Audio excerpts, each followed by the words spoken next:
Hello, Tom Levecchia here with the latest edition of the New Theory podcast. Just a few quick items before we start. I want to say thank you.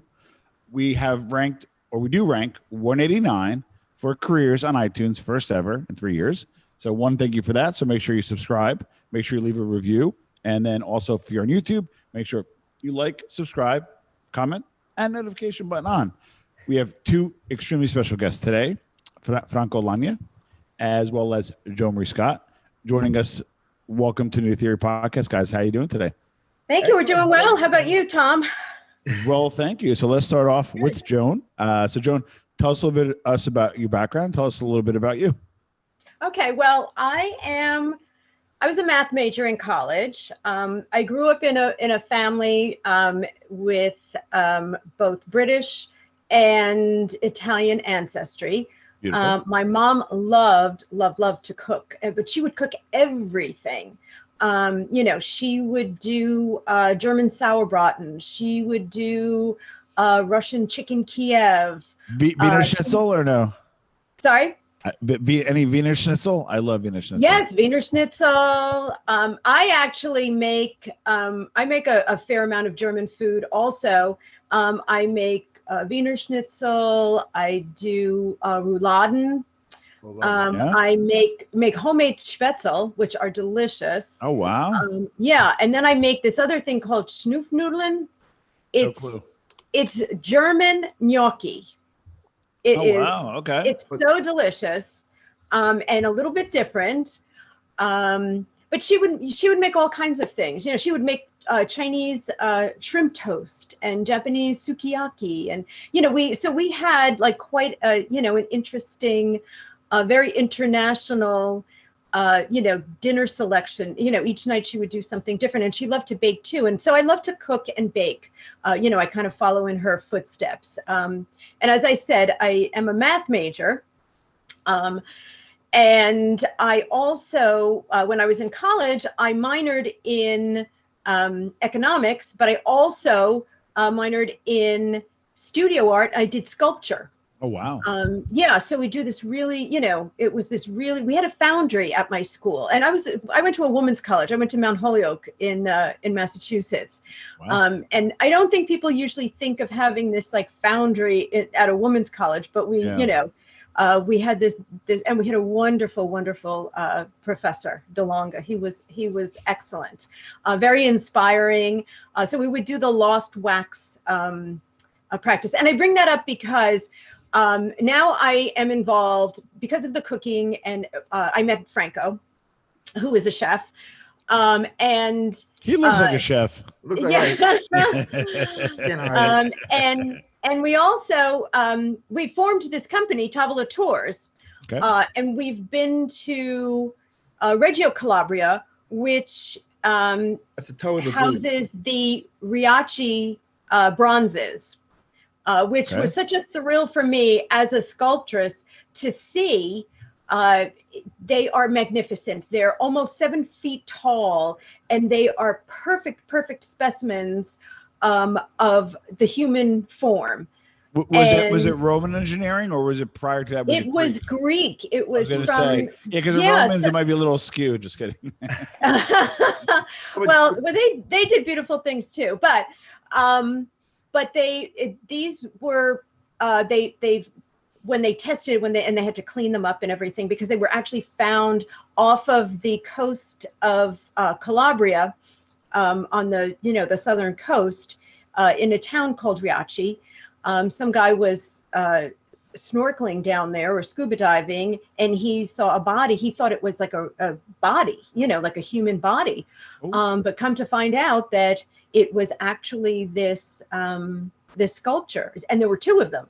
Right. And they believed that they were coming from Greece to Italy, because it's such a short distance, via the sea.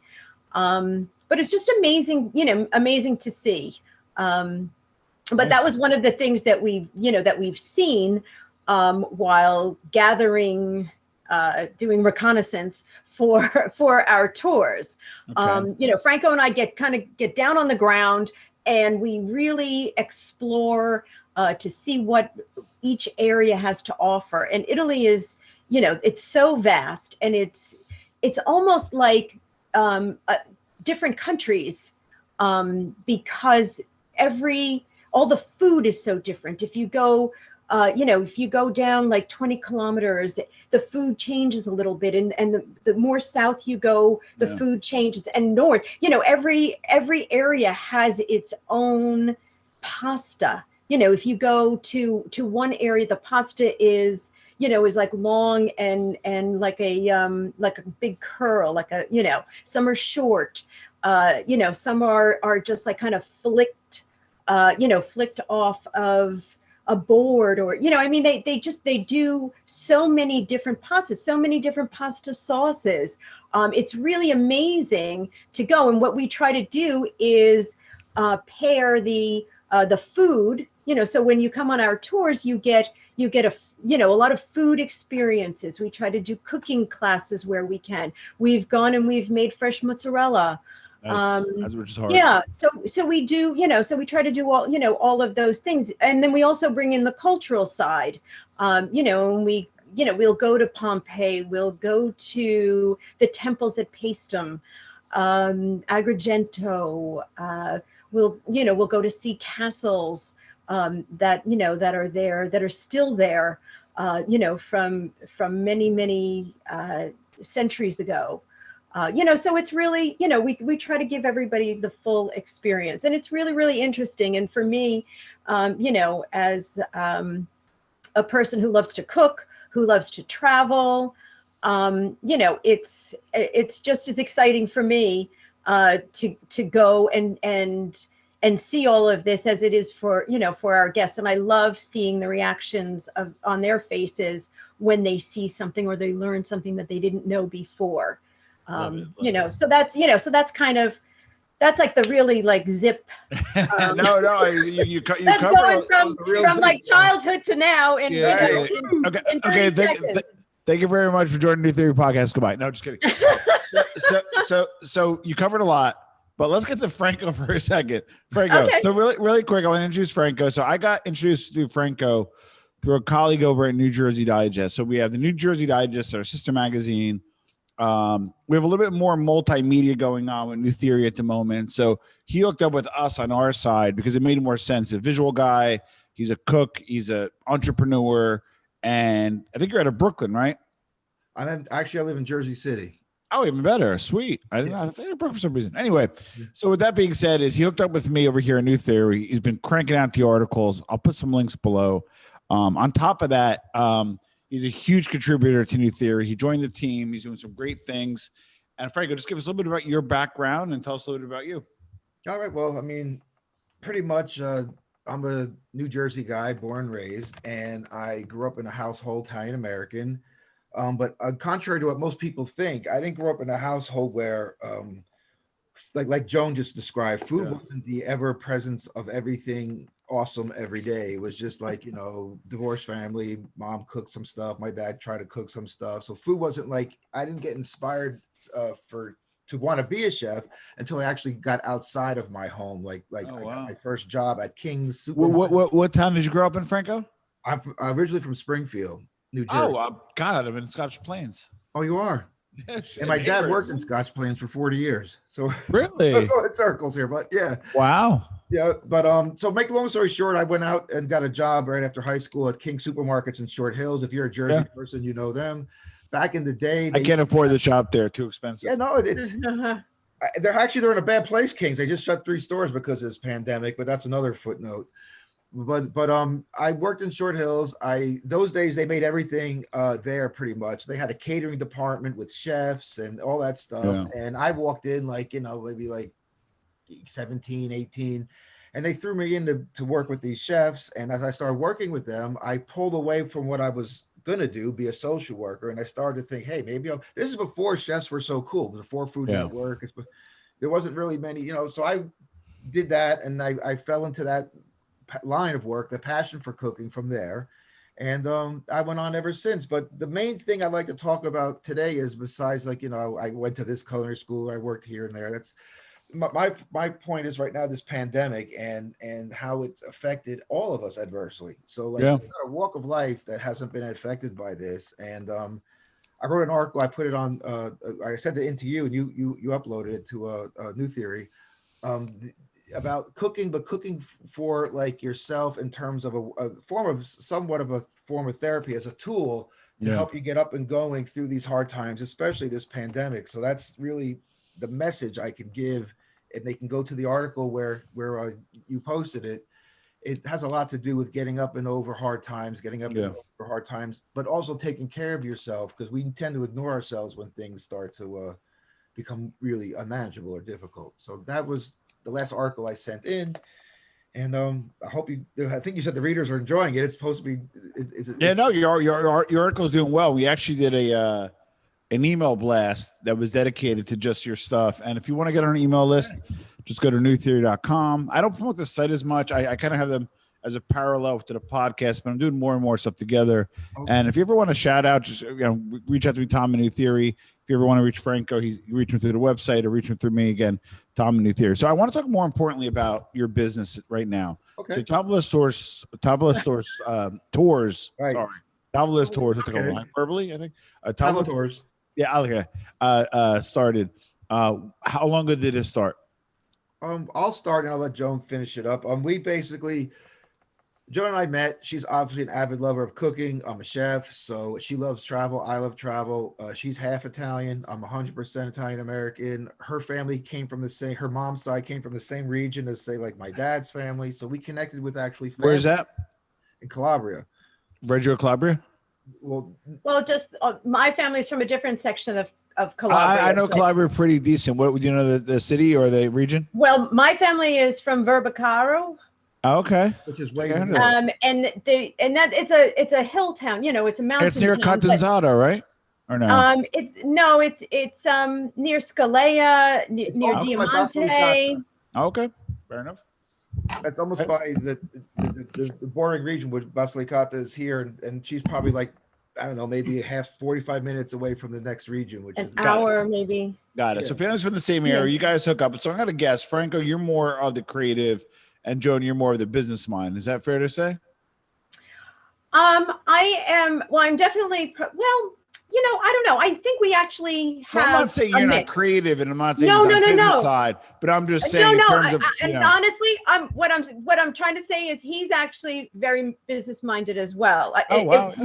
It was more as a compliment to him as it was, like trying to grab the creative side for myself. But I do for our business, I do more of the business, type of things. But we do interface. We talk about, the trips and, all of that.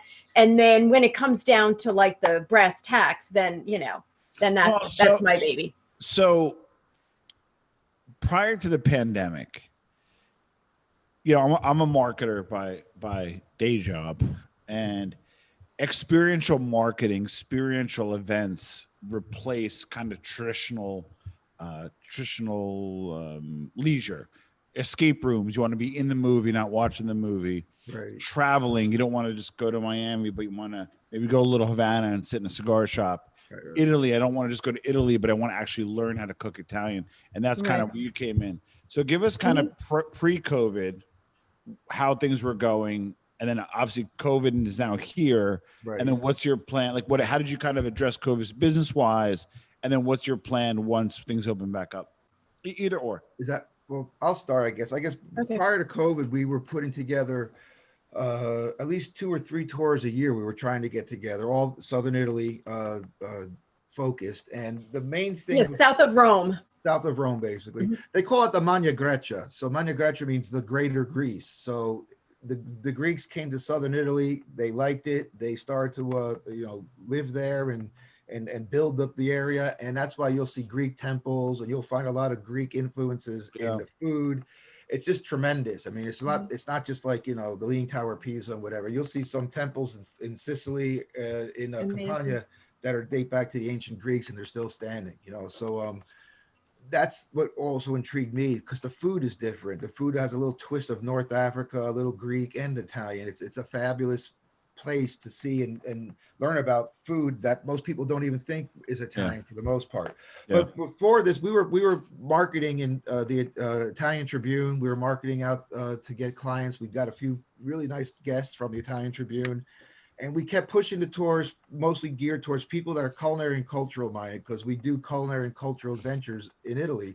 So you have people that want to go to Italy. They still want to see the architecture, the museum, the Rigaci bronzes that are like phenomenal and all that stuff. But they still want to then go off the beaten path. We went to a local mozzarella production site. I mean, the buffalo the buffalo cow in the distance.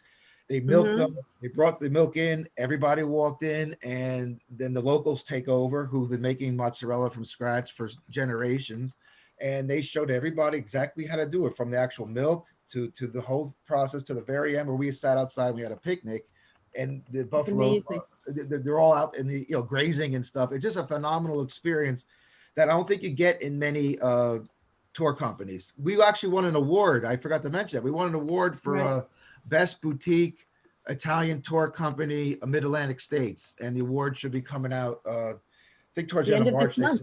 Yeah. Fantastic. Yeah. Wait, so hold on, Franco, because I want to appreciate this. So I want to come with you guys. Is it flat rate? You take care of airfare, hotel, Airbnb, or how do you structure it? I'll let Joan answer. Go ahead. Yeah. Okay. Well, we don't do the flights because some people want to use points. Some people want to travel a few days before, or they want to stay a few days at the end. So everybody does their own flights, and then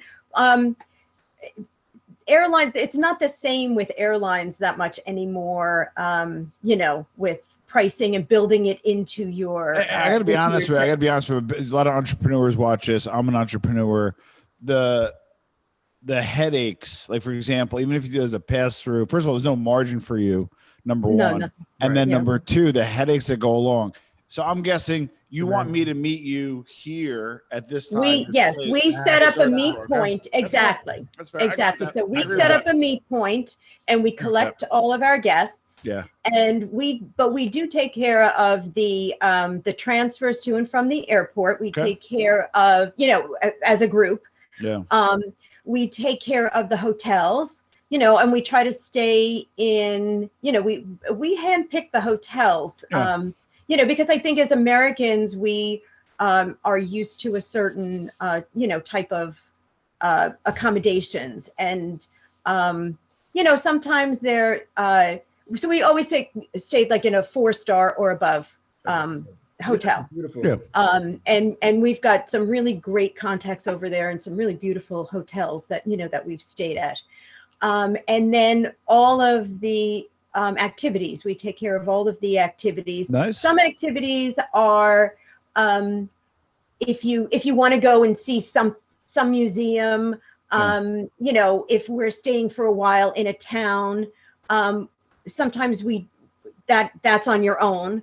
But for the most part, we cover most of the stuff. Right. We provide. Yeah. Like if you look at other tours, they have you doing things in the morning. You get breakfast at the hotel. Everybody gets onto a bus. They go somewhere for the day. They come back, and then the rest of the day is yours to do whatever you want. With our tours, we really pack them in with stuff. Like we try to give people a little free time so that they can go buy souvenirs, do whatever they want. But most of the time we want to show people the most that they possibly can in an area. And so we believe in taking you there. Yeah. So really quick. So how long are the tours on average? 7 to 10 days. Between 7 and 10 days. Yeah. Okay. Now, when did you guys start? Like, how long ago did you start? It's been a few years. I think it's been about 5 years ago we started. All right. Yeah. So right now, because my sister, her family, my niece studied in Rome, and they have an apartment in Rome, and I don't pay attention to things in terms of like logistics. Right. But you cannot fly to Italy right now, correct? No, you cannot. Actually, it's all closed off to America. No, it's pretty much closed off to the. So what's your game plan? Are you marketing to have like a waiting list, and then when it opens up, reach out, or you guys kind of cooling your jets, hanging out, not doing much in terms of marketing? I got to ramp up once it opens up. Like, I want to know your what fascinates me Like our is how, mindset. yes, it's how entrepreneurs Can I answer this one, John? are, yeah, really quick. What fascinates me is how entrepreneurs are handling COVID, what you're doing, how you're doing it, and everybody has, different ways of handling it, and obviously yielding different results. So, Franco, let's start with you. Give me, what are you doing now, and what will you be doing in 6 months? Good question. So, I mean, like you said, as an entrepreneur, you believe in what you're doing more than anything in the world, right? That your life is involved, you're going to make it work and all that. Something like a pandemic, I mean, brings everything to a screeching halt. I mean, just it's stop. But my to combat it with this situation that we're all in, I've been still keeping up with the what's going on in Italy. I still keep a very alive Tavola Tours Facebook page. I still keep up to date with what the pandemic has done there and how they're recovering. And then also we know what's going on here. It doesn't look like you'll be getting to Italy anytime soon still. Correct. We did reach forward and try and mark out a tour for December. A group from Florida International University reached out to me, and they wanted to know if I can put a tour together, a December tour, Christmas tour for them. And Joan and I worked on it. We proposed it. We sent it to them. Now, if they can go in December, I don't know. But I'm still acting as if things are going to open by then, yeah. That's how we're trying to play it. So I'm looking at your site right now, and it looks like wow, that's a beautiful site. Yeah. So it looks like you guys go like all over. So okay. So here's some good stuff going on. Well, here's what I'm guessing at, right? And forgive me for the maybe in the mud weeds type question, but since you guys don't really do the airfare, right? And you want to schedule making this up, one for October or whenever, right? Right. I'm assuming the only flexibility you need is on the hotels. And I know Italians aren't easy to deal with. Are they being flexible? Can you say, hey, listen, we're going to try it for the 12th, October 12th or whatever it is. Right. But it may change because of the law, your law, our law. Are they flexible with you on this, or because sometimes Italians aren't so flexible? I don't mean to cut you off. I would say that in times, before the pandemic, they weren't as flexible because now they have to go to Italy. It's not just Americans. The whole Europe wants to go to Italy. Asians want to go to Italy. Canadians want. I mean, so if you snooze, you lose, basically. But now I think there's a lot of people that have retracted from traveling altogether, regardless if the pandemic disappears or not. They're just not going to want to do it. So I think now they'd be more willing to readjust things, readjust dates, change the level of the rooms and all that stuff. I think they want the money and they want the business. Really, it's like we're sitting in a better position because they need us this time more than we need them because they need us to bring. You know what I mean? It's like flip. Before it was like we needed them and they knew we needed them, so the prices were way high. It's like, like Joan said, she studied economics. It's what it's really all about. Yeah. So now they need us to bring people because they're not having the influx, and without the influx, they don't really they can't sustain a hotel. So what you guys are doing, what I call marketing a simmer. You keep the lights on from marketing perspectives from Facebook, write a few articles, kind of keep it in the game. And then once it opens up, you're going to go bigger. So once it opens up, right? Because I'm big on like customer acquisition costs. How have you in the past, and how do you plan to acquire new clients? I heard the Italian Tribune. Do you do Google PPC, Google SEO? Do you do social media? I want to hear how in the past you acquire clients. In the future, how do you intend to do so? Joan, you want to say it, and I'll come in after you talk. Oh well, we have been going through doing some Facebook ads, and a lot of word of mouth.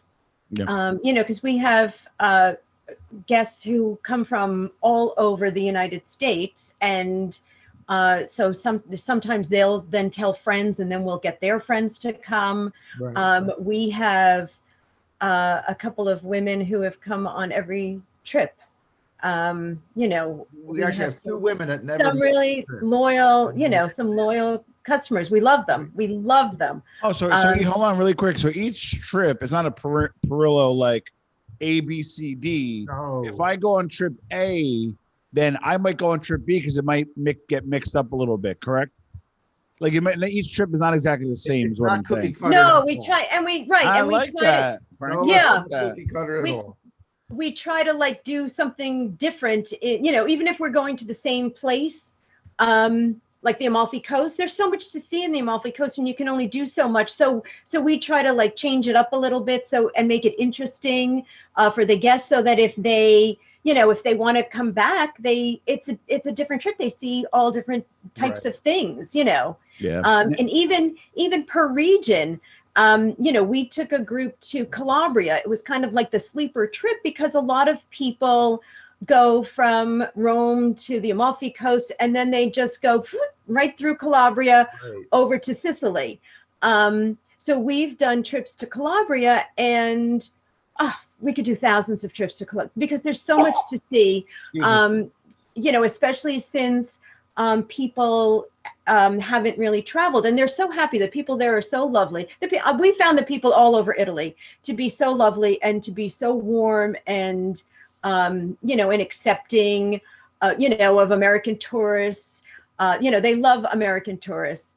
And it's just been, it's been a really fun thing, but we do try to change things up a little bit so that when our guests who have come with us, they're getting new and fresh experiences. It's not just the same exact thing. Nice. And as to your point before, about what we're doing now, we still, we have some trips that have been planned, that we had planned. We had 2 trips planned for during the pandemic, and those are still viable. We kind of keep in touch with the people over in Italy, just say we're waiting, we're still coming, we're still going to do this trip, but we're just waiting for everything to open up, and for people to start to feel comfortable again traveling on both sides.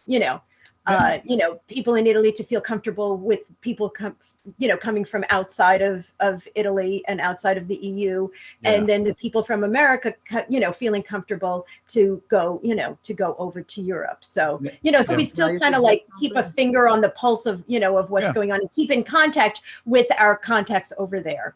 Okay, Franco, you were saying? Yeah, I just want to interject something. I want to let you and your audience know that we create the tours. I literally, with Joan, we hand select everything. It's like carving a piece of wood. It's never the same. It's not just like boom, boom, boom, boom, boom, and then you go home.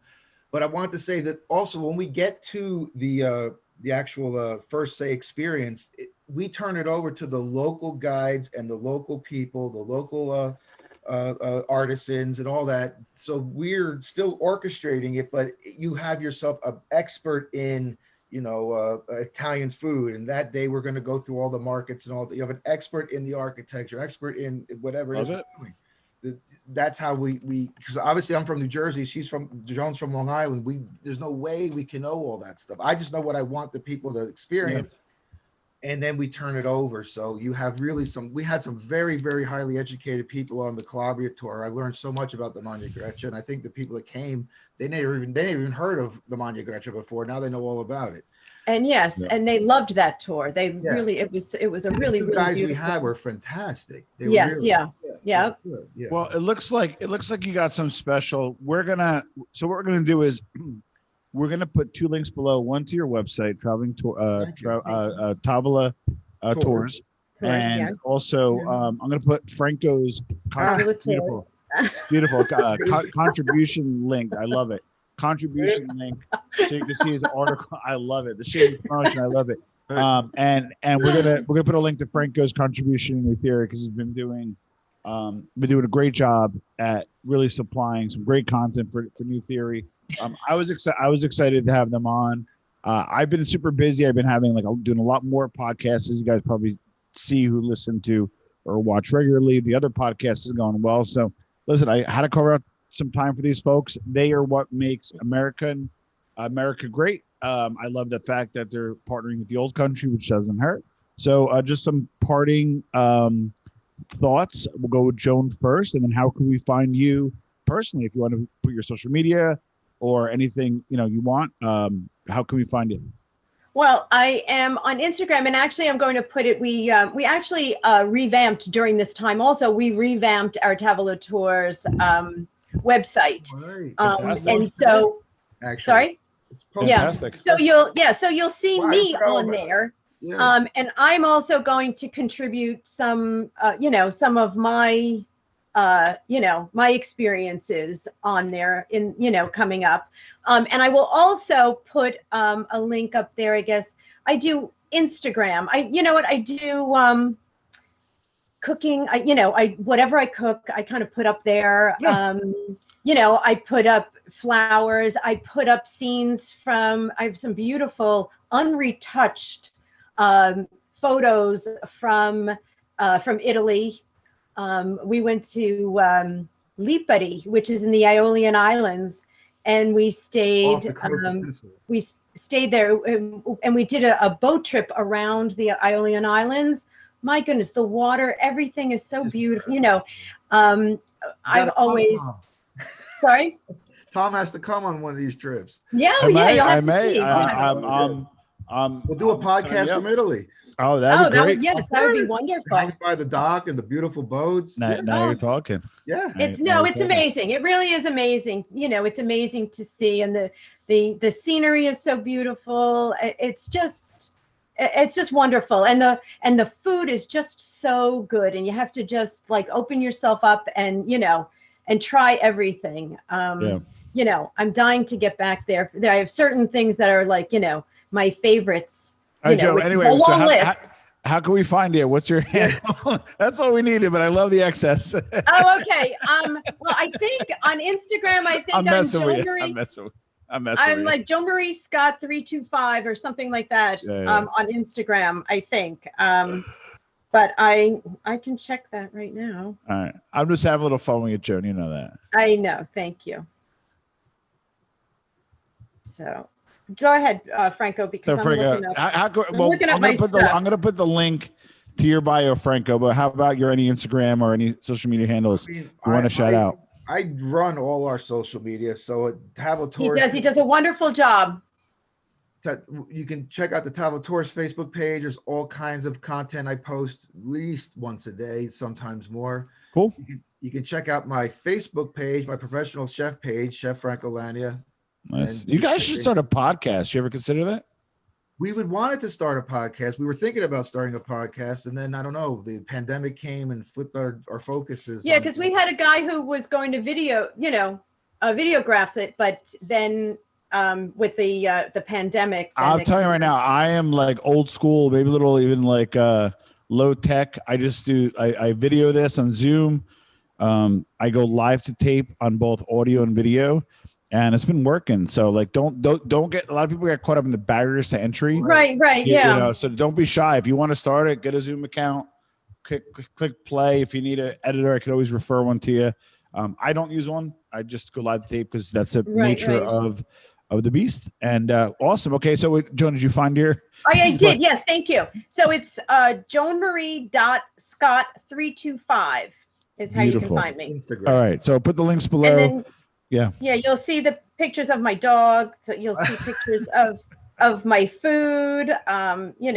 You'll see gelato spinning. I actually keep a gelato maker right on the counter, so we can have it at any time.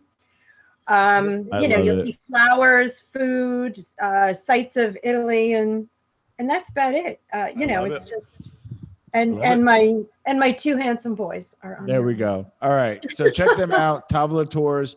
We'll put the link below. Joan and Franco, thank you so much for being on the New Theory Podcast. Thanks, Tom. Thank you so much. Thanks, Tom. Ciao.